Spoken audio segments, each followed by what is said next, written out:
Bapak Ibu dan saudara-saudara yang terkasih dalam nama Tuhan Yesus Kristus, saya mau menyapa kita pada pagi hari ini. Shalom. Shalom. Yahoo. Kita bersyukur dan berterima kasih bahwa tidak henti-hentinya kasih karunia dan penyertaan Tuhan dalam setiap kehidupan kita, sehingga kita boleh berkumpul dan bersekutu pada pagi hari ini untuk memuji dan memuliakan nama Tuhan. Mengawali khotbah pada pagi hari ini, Bapak Ibu dan saudara-saudari, saya ingin menceritakan tentang dua buah benda yang hampir mirip, baik dari sisi bentuknya maupun bahkan baling-balingnya, yang dinamakan dengan kipas angin dan kincir angin. Benda ini hampir mirip, dan kedua benda ini hanya memiliki perbedaan dari sisi kerjanya. Kalau kipas angin itu, dia bisa bergerak sendiri oleh karena ada sesuatu power yang ada dalam kipas angin tersebut yang menjadi satu kesatuan utuh, sehingga dia dapat memutar baling-balingnya dan menyejukkan setiap orang yang berada di sekitarnya. Sedangkan kincir angin, dia hanya bisa bergerak ketika ada angin yang berhembus kencang untuk menggerakkannya. Ini tentang tipe-tipe orang, tipe-tipe orang dalam hal menjadi berkat bagi sesama. Yang pertama, dalam kipas angin, inilah tipe orang yang percaya. Oleh karena ada satu kekuatan, ada satu iman, dan dia merasa terberkati, maka dia bisa memutar, bisa dia berbagi kepada sesamanya sehingga menunjukkan orang-orang di sekitarnya. Sedangkan kincir angin, nah ini orangnya yang suka berbuat tetapi oleh karena motif pribadi, baik itu motif politik, motif jabatan, ataupun ingin mencari nama di tengah-tengah orang lain. Dia hanya bisa bergerak, dia ingin berbagi, dia ingin berbuat bagi orang lain hanya ketika ada momen-momen tertentu, ada hal-hal yang mau dicapainya, sehingga oleh karena motivasi tersebut dia ingin berbuat, dan seolah kita katakan dia sudah menjadi berkat. Nah, pada pagi hari ini, inilah yang akan menjadi sebuah tema yang akan kita bahas, yang sangat cukup menarik, yaitu menjadi berkat dalam segala hal. Menjadi berkat dalam segala hal. Berbicara tentang berkat, ini merupakan sebuah kata yang tidak asing bagi kita, Bapak Ibu dan saudara-saudari. Kita rindu untuk diberkati, kita rindu untuk menjadi berkat. Bahkan setiap kita orang percaya selalu ingin berusaha untuk menjadi berkat di tengah-tengah orang banyak ataupun di tengah-tengah lingkungan kita.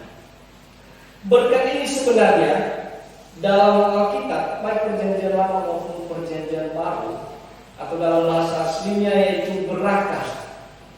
Kata berkat ini mengandung makna yaitu kelimpahan ataupun kemurahan yang telah dikaruniakan Allah dalam bentuk kelimpahan materi, baik itu harta benda, ternak, kekayaan, dan segala macamnya, bahkan banyaknya keturunan.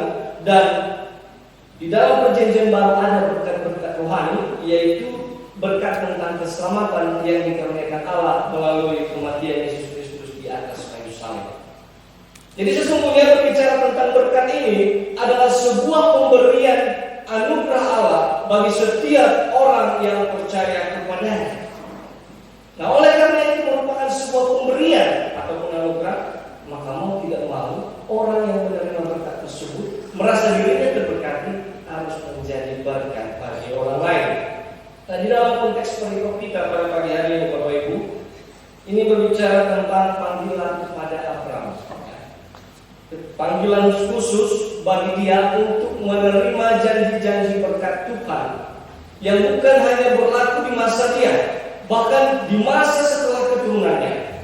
Hal ini ditandai secara simbolis nantinya ketika ada perubahan nama Abraham, yang artinya orang mulia, menjadi Abraham, atau bapak bagi sejumlah bangsa yang besar, atau bapak bangsa.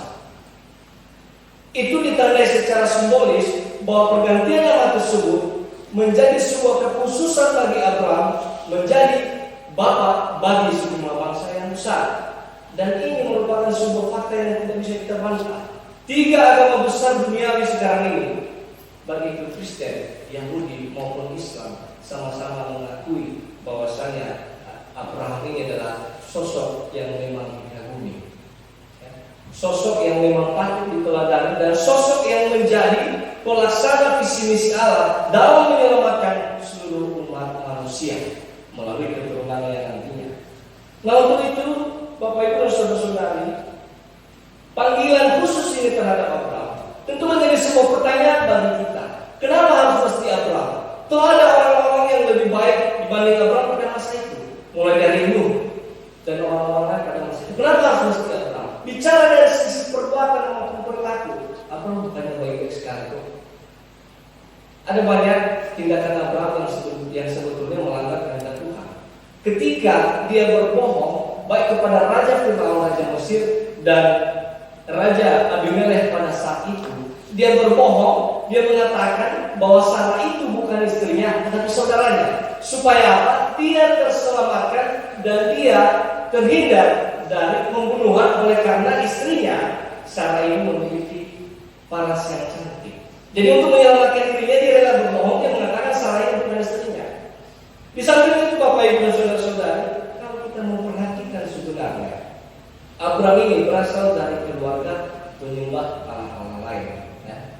Mari kita baca di Yosua pasal 24 ayat 2. Di situ Yosua berkata begini: Beginilah firman Tuhan Allah Israel. Dahulu kala di seberang sungai Efrat, disitulah dia nenek moyangmu, yakni Terah ayah Abraham dan ayah Nahor, dan mereka beribadah kepada Allah lain. Artinya, baik Abraham maupun keluarganya sebenarnya pada masa itu tidaknya jauh berbeda dari orang lain. Dari sisi perbuatan, dari sisi sosial keluarga, bahkan perilaku mereka dalam menyembah ilah-ilah lain di Mesopotamia pada masa itu.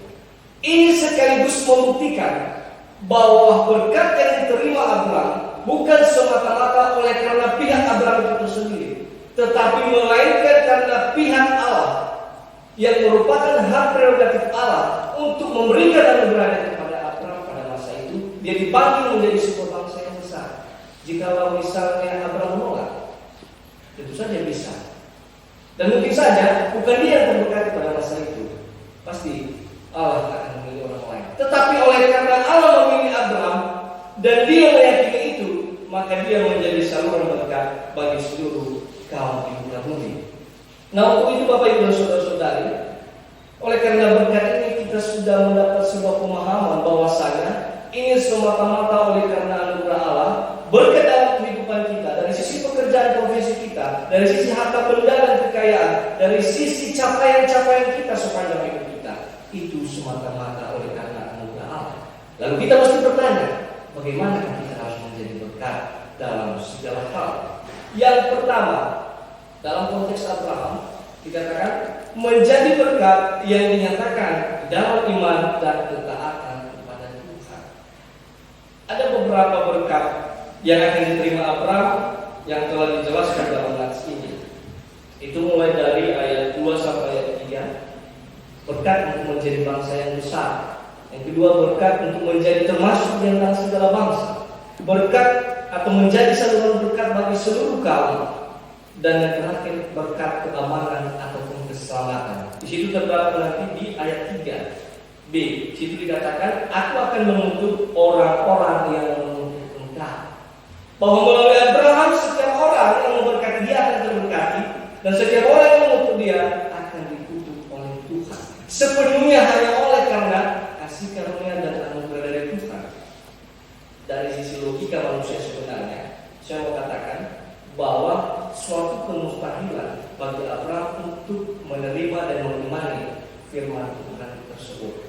Kenapa saya katakan seperti itu Bapak Ibu dan saudara-saudara? Yang pertama, bahwa di masa itu sebenarnya itu sebuah kemustahilan bagi Abraham. Telah kita baca, kalau kita melihat pada pasal sebelumnya, di dalam pasal 11, di situ dikatakan bahwa Sarah ini sebenarnya istrinya ini mandul ataupun tidak punya anak.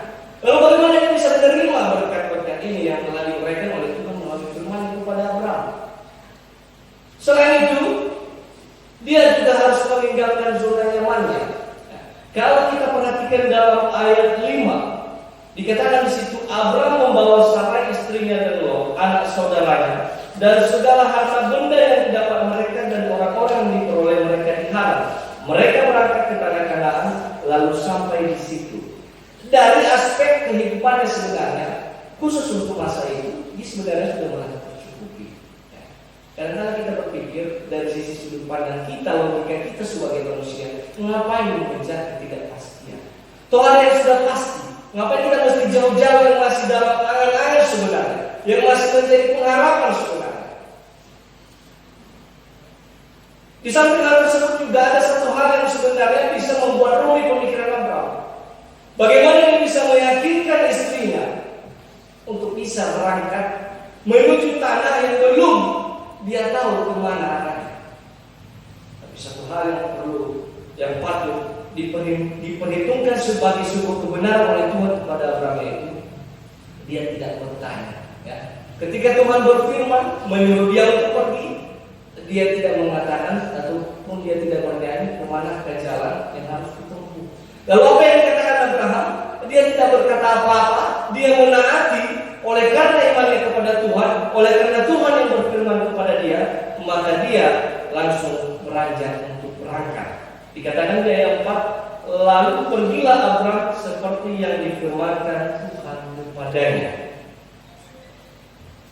Inilah merupakan sebuah yang diperhitungkan sebagai sebuah kebenaran oleh Tuhan bagi Abraham. Dalam pasal 15 ayat 6 di kitab Kejadian ini dikatakan bahwa lalu percayalah Abraham kepada Tuhan, maka Tuhan memperhitungkan hal itu kepadanya sebagai kebenaran.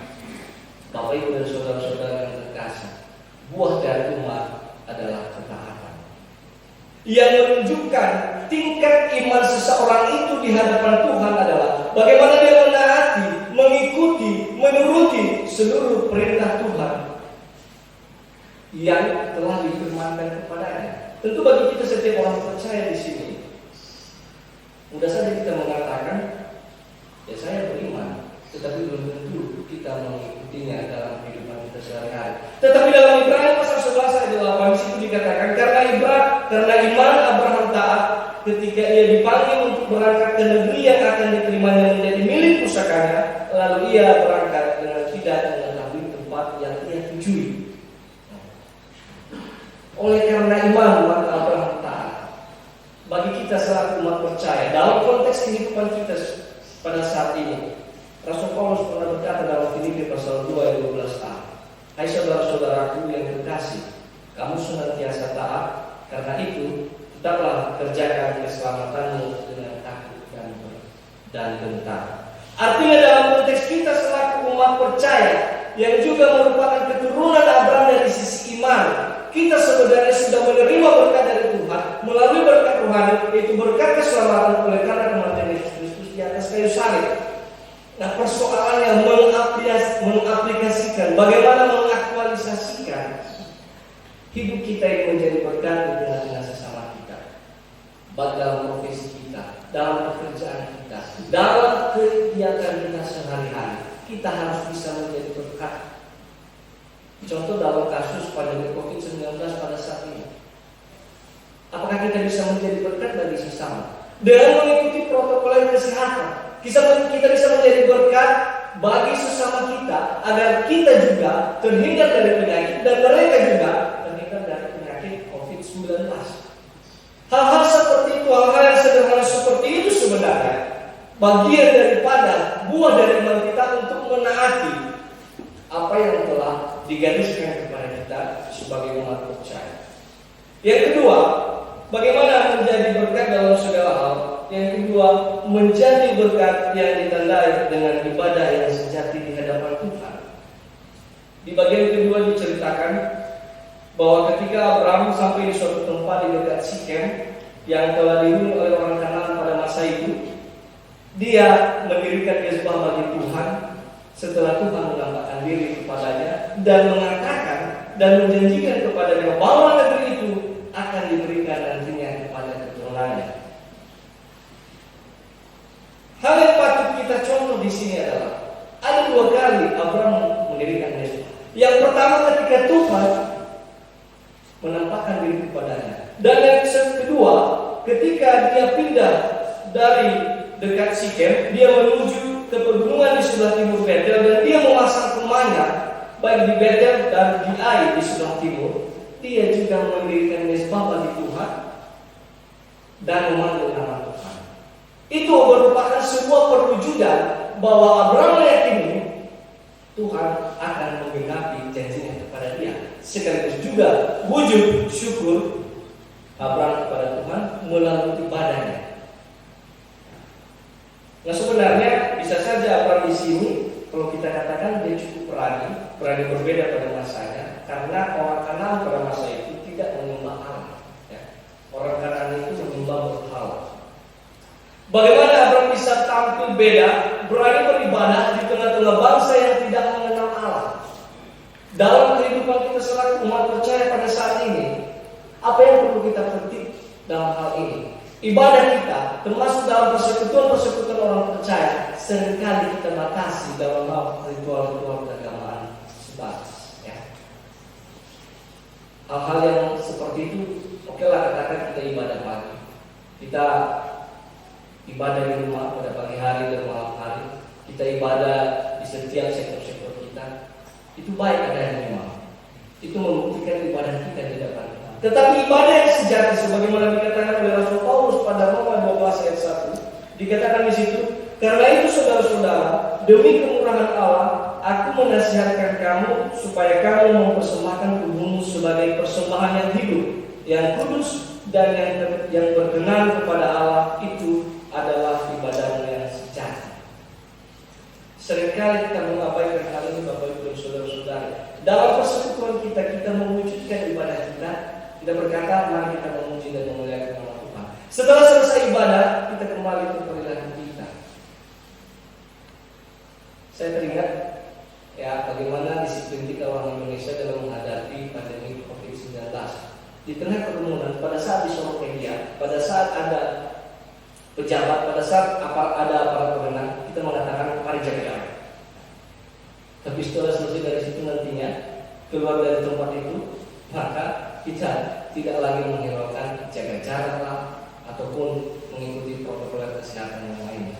Yang artinya di sini kita juga bisa menjadi berkat dalam ibadah kita, mewujudkan ibadah yang sejati, yaitu mempersembahkan tubuh kita demi kemuliaan nama Bapa, minimal dalam hal ucapan. Ada banyak orang Kristen tidak menjadi berkat dalam perkataan. Dia berbicara memuji nama Tuhan pada saat ibadah. Setelah selesai ibadah, dia berbicara tentang nama-nama yang ada di kebun binatang. Ada banyak orang yang seperti itu. Tapi saya mau katakan saudara-saudari, bahwa sebenarnya menjadi berkat itu harus diwujudkan dalam ibadah yang sejati, yang di dalam kehidupan kita sehari-hari. Dan juga di samping itu, dalam Yakobus pasal 1 ayat 27 juga dikatakan, ibadah yang murni dan yang tak bercacat di hadapan Allah Bapa kita ialah mengunjungi yatim piatu dan janda-janda dalam kesusahan mereka dan menjaga diri supaya dirinya sendiri tidak dicemarkan oleh dunia. Berbagi merupakan sebuah ibadah yang murni dan tak bercacat di hadapan Tuhan. Mari kita berbagi dalam kehidupan kita, berbagi hal-hal kebaikan yang setidak-tidaknya tadinya minimal dalam ucapan kita, ya, pada sesama kita. Bagaimana kita memberi hormat antara satu sama lain, bagaimana kita menerima perbedaan satu sama lain. Sudahkah kita menjadi berkat dalam hal itu? Sudahkah kita menjadi berkat dalam hal perbedaan-perbedaan pandangan politik, denominasi gereja, oleh karena perbedaan strata sosial? Sudahkah kita menjadi berkat dalam hal tersebut, Bapak Ibu dan saudara-saudara? Saya mau katakan bahwa mau tak tahu, sebagai keturunan Abraham dari sisi iman, sudah sepatutnya kita harus melaksanakan itu dalam kehidupan kita. Terakhir, kalau kita mengambil sebuah kesimpulan bahwa menjadi berkat ini sebenarnya gampang-gampang susah, bukan juga merupakan hal yang gampang dan juga bukan merupakan hal yang susah.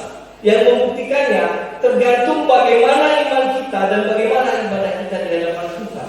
Setiap orang percaya harus bisa menjadi berkat bagi sesamanya, karena terlebih dahulu dia telah diberkati oleh berkat keselamatan melalui Sang Juru Selamat Yesus Kristus. Bapak Ibu dan saudara-saudari, Abraham semasa hidupnya dia telah menjadi seorang berkat. Mulai ketika dia menyelamatkan Lot, anak saudaranya pada saat kekalahan peperangan pada masa itu, dia berdoa mengingatkan doa syafaatnya bagi keselamatan orang Sodom dan Gomora, walaupun pada akhirnya nantinya hanya Lot yang selamat beserta keluarganya. Dan pada akhirnya dia menjadi saluran berkat bagi seluruh umat di dunia melalui kelahiran ataupun keturunannya, yaitu Yesus Kristus sang anak Daud. Bapak Ibu dan saudara-saudari, kiranya kita sebagai keturunan Abraham dari sisi iman sudah sepatutnya kita jangan menjadi batu sandungan, tetapi marilah menjadi berkat bagi sesama. Tuhan Yesus memberkati. Ayat hafalan di ayat 3 bisa ditampilkan. Baik, saya bacakan di sini. Kejadian pasal 12 ayat 3. Aku akan memberkati orang-orang yang memberkati engkau, dan mengutuk orang-orang yang mengutuk engkau, dan olehmu semua kaum di muka bumi akan mendapat berkat. Amin. Mari kita berdoa.